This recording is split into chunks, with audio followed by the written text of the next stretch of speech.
Olá, seja muito bem-vindo à nossa Escola Bíblica, este lugar especial onde nos encontramos para juntos conhecer a vontade de Deus para a nossa vida, conhecer o nosso próprio Deus e tudo através da Bíblia. Este livro tão especial que é um guia para a nossa vida, um guia para o nosso dia-a-dia e, como sempre, temos tido vários temas que juntos temos vindo a desenvolver. Nos últimos dias temos desenvolvido o tema do livro de Atos. O livro de Atos é um livro muito especial, aquele livro que nos dá a conhecer o que aconteceu com todos aqueles que seguiam Jesus, o início da Igreja, depois que Jesus foi levado aos céus e, sem dúvida nenhuma, um livro que tem servido e serve para nos ajudar como Igreja de Cristo a saber como agir, o que fazer, com o exemplo de alguns homens, como o de hoje. Mas antes de entrarmos no tema, quero apresentar-vos o nosso convidado especial, aquele que estará connosco para nos ajudar e nos guiar neste desenvolvimento.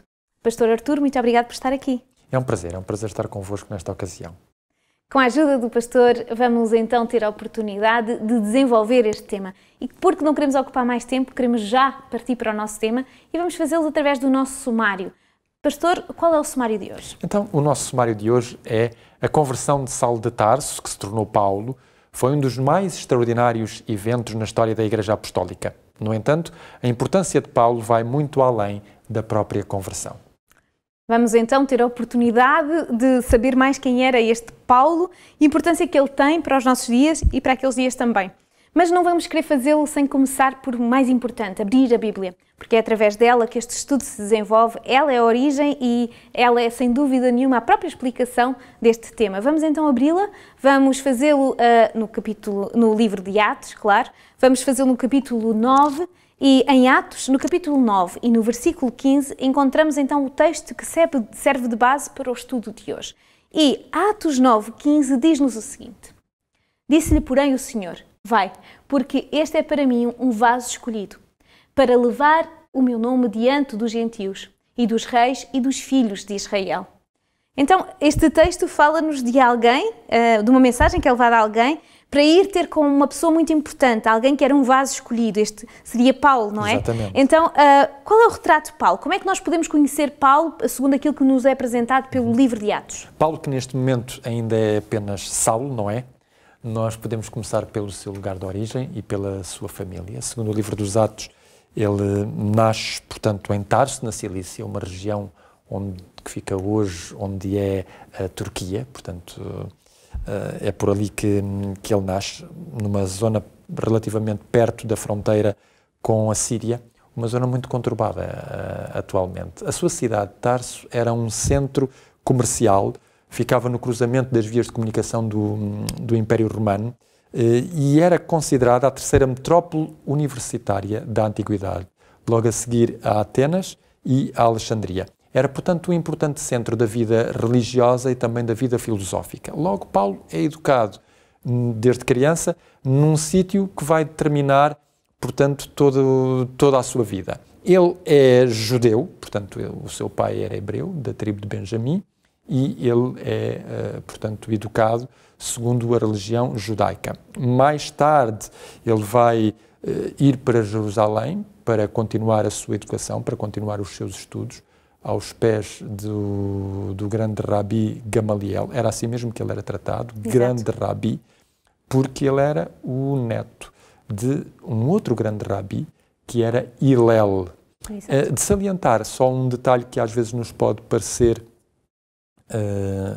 nos pode escapar, que é, Saulo é bem capaz de ter nascido muito perto da data em que Jesus Cristo nasceu. Só que Saulo nasce na Turquia, Exato. Jesus Cristo nasce, portanto, na Palestina. E isso porque, no momento em que nós assistimos à morte de Estevão, de que já falaremos, é dito que as pessoas depositaram as vestes aos pés de Paulo, e a palavra grega utilizada é a palavra nianias, e essa palavra cobria uma idade que poderia ir desde os 20 até aos 35 anos de idade. Okay. Portanto, seria esta mais ou menos a faixa etária em que Paulo se encontraria justamente nesse momento.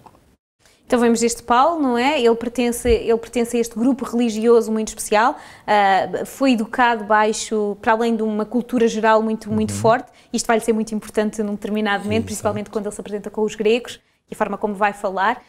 Mas também é importante porque vemos quem era Saulo antes de ser Paulo. Mas há uma reviravolta na vida dele. Em que circunstâncias é que se dá então esta reviravolta? Portanto, este homem que é fariseu, não é? Vai ser confrontado com a pregação de Estevão e ele fica perfeitamente assustado, porque Estevão vai falar contra dois aspectos centrais da experiência religiosa judaica: a lei Exato. e o templo. E ao falar contra a lei e contra o templo, Estevão sentenciou-se. Ele Exato. é morto. Paulo, neste caso ainda Saulo, é o responsável por essa morte. E ele determina que, na sua sinceridade religiosa, este grupo ao qual Estevão pertence é um grupo perigoso para o judaísmo, perigoso para a fé judaica e, portanto, tem que ser eliminado, tem que ser contido. Exatamente. Daí ele pede aos sumos sacerdotes, ele pede umas credenciais e, nesse sentido, isto é muito interessante, ele torna-se um shaliá, isto é, aquele que é enviado para fora de Jerusalém, para as comunidades judaicas, neste caso de Damasco, com vistas a poder prender os responsáveis deste novo grupo religioso que ali se encontram. É claro que Damasco ficava, digamos, na jurisdição de um outro rei, do rei Aretas, que era o rei dos nabateus e que era, portanto, cujo governador desta cidade era favorável também aos judeus. E ele espera essas autorizações vindas de Paulo para se iniciar realmente uma perseguição. Só que Paulo, ao pelo caminho, entrar quase em Damasco, tem uma visão e essa visão vai mudar toda a sua vida.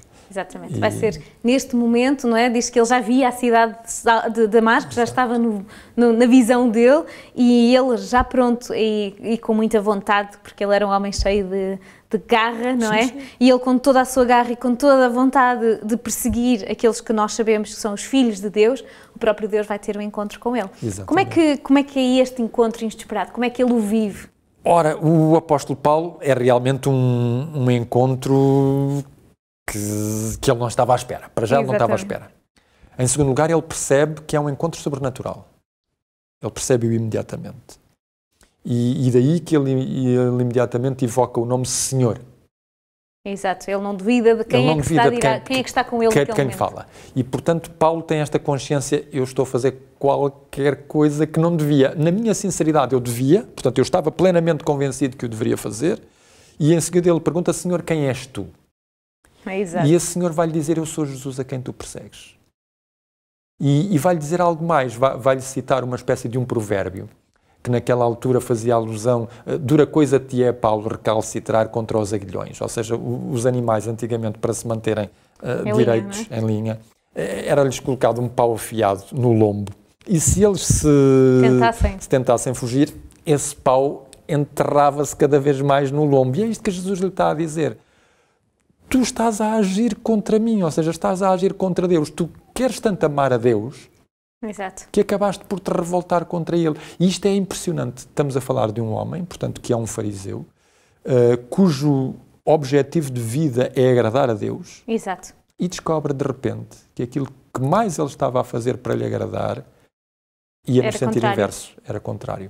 E, portanto, este homem, além de cegar, ele entra na cidade não mais como perseguidor, mas ele vai entrar na cidade como um homem completamente esvaziado de todas as ideias que ele tinha antes, não é? Conteúdo, ou seja, ele diz, eu errei a vida, quer dizer, eu errei o sentido da minha existência, porque tudo o que eu queria fazer era para o bem de Deus. Mas isto também mostra características de caráter espetaculares deste homem. É um homem e que é quase contrário àquilo que a Bíblia nos ensina dos fariseus e os saduceus. Os fariseus e os saduceus eram pessoas que, mesmo estando erradas, o seu orgulho não permitia que eles voltassem atrás. Mas vemos que este vaso escolhido, como nos falava o versório, é alguém que, perante o erro, não tem problemas de se esvaziar de tudo e mudar completamente a vida dele. Exatamente, ele é discípulo de Gamaliel, não se esqueçam. Exatamente. E Gamaliel já tinha dito no Sinédrio, quando se procurou resolver o problema com Pedro e com João, tenham atenção, se este grupo é de Deus, Exato. ele vai permanecer. Se ele não é de Deus, já vimos muitos grupos no judaísmo, eles vão e vêm, não temos que nos preocupar muito. Este homem é discípulo de Gamaliel. Exato. E, portanto, ele é sincero. Tal como Gamaliel era sincero. Eu acredito que sim. E Paulo, assim que percebe que é de Jesus que lhe fala, ele tem um estremecimento, porque, afinal de contas, aquilo que estes homens diziam, que o Messias tinha vindo e tinha morrido numa cruz, era verdade. Era verdade. E, portanto, ele que ainda esperava o Messias, de repente teve este encontro com ele. Exato. Daí que esta cegueira mostra também a sua disponibilidade. Quando ele pede a Jesus, Senhor, que queres que eu faça? Mostra imediatamente uma abertura para uma continuidade. Eu errei, mas eu posso mudar, dar uma reviravolta. Exatamente. E ele aqui toma decisões importantes. Depois da conversão dele, ele toma decisões e que vai manter firmemente até o momento em que ele próprio deixa de estar vivo. Não é? Que decisões são essas? Quais são as decisões importantes que nós vemos de serem relatadas no relato bíblico de Atos? Em primeiro lugar, nós reparamos que ele já não vai direto à casa do governador. Ele fica num sítio à parte, não é? Fica sozinho, fica a refletir, está cego. Ele está cego. Exatamente. E tem uma visão na qual lhe aparece um homem que se chama Ananias. E ele está a refletir no que é que ele vai fazer. E Deus fala com este Ananias. Deus falou com Saulo, Deus vai falar com Ananias. Oh, Ananias, tenho uma mensagem para ti, toma lá as coordenadas GPS. Vais ter com um homem que se chama Saulo. E o Ananias, aí é que o Ananias estremece. Claro, mas chama-me outro, mas esse não, que esse vem perseguir. Então tu não estás informado que este indivíduo vem aqui para nos matar. Não, porque é aqui que entra em ação a nossa passagem, não é? Exato. O nosso versículo bíblico, que é onde Deus diz, este homem é para mim um vaso e eu vou-lhe mostrar, eu mostrei-lhe quanto é que importa que ele padeça por mim. Portanto, Paulo, de perseguidor, passa neste momento a ser um apóstolo. Aliás, ele veio como apóstolo dos sacerdotes e de repente passa a ser o apóstolo de Jesus Cristo. Mas é que ele vai, mas ele depois tem que voltar. Ele tem que ir de encontro àquilo que ele experimentou, não é? É porque agora há uma mudança na vida dele, ele vai ter que enfrentar tanto aqueles que ele ia contra, e se não foi fácil com Ananias, não vai ser fácil com os outros, porque ele conhecia-no bem, viram-no como ele teve implicações na morte de alguém que eles gostavam tanto como Estevão, e os próprios que o enviaram. Então chamaste-nos, disseste que ias para nos representar e agora voltas do lado deles. Como é que foi esta recepção a Paulo em Jerusalém? Já lhe aconteceu em Damasco, não é? Exato. Já em Damasco a coisa não foi fácil. Depois ele ainda tentou nas sinagogas ensinar as pessoas e tiveram que o tirar de Damasco. Em Jerusalém ninguém queria ouvir falar de Paulo. Exato. Principalmente aqueles que eram do lado de Jesus, não é? Exatamente. E, portanto, a não ser um homem que se chama Barnabé, cujo nome significa filho da consolação. Também ele, religioso, levita. E este homem é que vai arriscar a sua reputação. Exato. E levar Paulo para junto dos discípulos e mostrar que este homem é convertido. E imediatamente Paulo tem uma coisa em mente que vai ser o seu leitmotiv de todo o livro dos Atos. Ele ia às sinagogas. Não, eu tenho que fazer o meu trabalho. Eu já estou aqui na comunidade, nas casas dos judeus cristãos, não é? Exato. Agora tenho que ir às sinagogas dos judeus para lhes dizer que eles enganaram-se. Eu acredito que ele sentiu, da mesma forma que Deus me falou a mim, me chamou a mim, eu quero que ele chame a todos aqueles que eu já conheço, não é? Nós queremos a salvação daqueles que nos são queridos. E Paulo tinha esse objetivo. Ele dirá na Epístola aos Romanos, sem pestanejar, eu amo o povo judeu. E, portanto, a primeira mensagem é para os judeus. Já Jesus dissera à samaritana, a salvação vem dos judeus. Exato. E Paulo tem esta consciência, nós somos o povo eleito. E, portanto, se cometemos um erro, é aqui que nós temos que nos arrepender e é aqui que nós temos que recomeçar tudo. E foi para com o seu povo que ele foi levar justamente esta mensagem, que foi a mensagem que mudou a sua vida, porque ele está absolutamente convencido, se a minha vida foi mudada, a vida de qualquer um poderá ser mudada também com a mesma mensagem. Exato, e nós vemos ao longo de Atos e nas próprias cartas que Paulo acaba por escrever que esse é o pensamento central dele. Cada um que quiser pode ter este encontro que ele teve. E este encontro, e com a ajuda de Barnabé, e nós sabemos que Barnabé é alguém que ama a pessoa, não é? Ele ama os seres humanos e vive para os seres humanos, e ele vai ser aquele apoio ao princípio que ele precisa, mas assim que as pessoas ouvem Paulo falar, veem que aquele já não é o mesmo homem. Exatamente. Reparem que Deus utiliza pessoas para ajudar também a Paulo. Exato. Utilizou Ananias, utilizou Barnabé. Ambas pessoas de reputação na igreja, portanto, nas comunidades cristãs, e capazes de estabelecer, portanto, toda a diferença. E Paulo tem essa percepção também, ou seja, ele não está sozinho. Ele de repente ficou sozinho, ele perdeu tudo. Exato. Reparem, ele perdeu a religião em que foi educado. No momento em que ele se torna cristão, ele perde o apoio da família, ele perde os amigos. Exatamente. Perde a própria reputação toda, não é? Reputação. Ele era uma pessoa muito importante que de repente passa a ser um traidor. Provavelmente o homem que poderia suceder, inclusive, é a Gamaliel. Exato. Um homem influente no Sinédrio.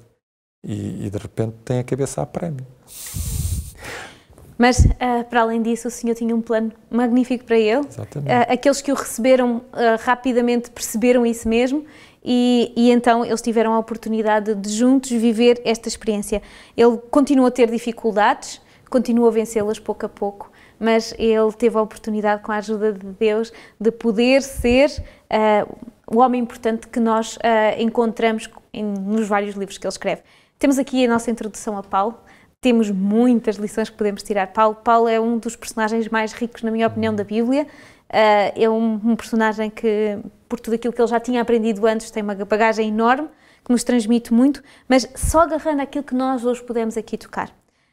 Nós vamos entrar na nossa rubrica Aprendendo Fazendo, ou seja, olhando para isto, olhando para aquilo os pontinhos que tocamos, como é que nós hoje, o que é que podemos tirar de lição para mim hoje? O que é que eu hoje posso aprender com isto? É muito simples. Nós podemos aprender com esta conversão de Paulo que não há ninguém que seja demasiado difícil para Deus mudar a sua vida e que não tenha ido tão longe que Deus não possa ir buscar. Se Deus pôde ir buscar uma pessoa como Saulo, que foi capaz, inclusivamente, de ir ao extremo de matar as pessoas que ele achava que estavam erradas, Deus pode ir buscar qualquer um de nós. E, sobretudo, devemos também ter em atenção um outro aspecto.